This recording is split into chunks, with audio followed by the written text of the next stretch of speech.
Railway group D में simple से एक सवाल है जो आपके दिमाग हिला सकता है, लेकिन ध्यान से देखिए सवाल को कैसे बनाया जाएगा। सवाल में आपसे जो पूछा गया है वो है 891 के स्क्वायर 892 के स्क्वायर के बीच में ऐसे कितने पूर्णांक आएंगे, यानी कि कितने ऐसे इंटीजर आएंगे, आपको सवाल में पूछा गया। सबसे पहले बेसिक बताऊंगा, अगर आपसे पूछा जाता है 1 से लेकर 5 तक में कितने इंटीजर आएंगे तो आप तुरंत काउंट करके बता दोगे कि 2 3 और ये 4 3 आए निकलेंगे। लेकिन बड़ा नंबर हो तो कैसे निकालेंगे, आप सबसे पहले डिफरेंस निकालो 5 - 1, ठीक है 5 - 1, इसमें एक और कम कर दोगे तो आपका आंसर आ जाएगा।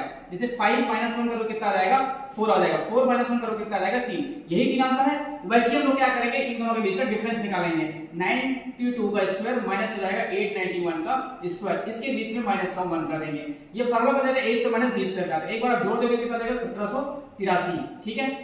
मल्टीप्लाई पे क्या हो जाएगा, ऊपर दोनों के बीच का डिफरेंस कितना है 1 माइनस 1 कर देंगे। आंसर कितना हो जाएगा 1782। इस सवाल का करेक्ट आंसर हो जाएगा, यानी कि ऑप्शन नंबर बी इस सवाल का करेक्ट आंसर था। और यही सवाल को कराने का सही अप्रोच है। Thank you.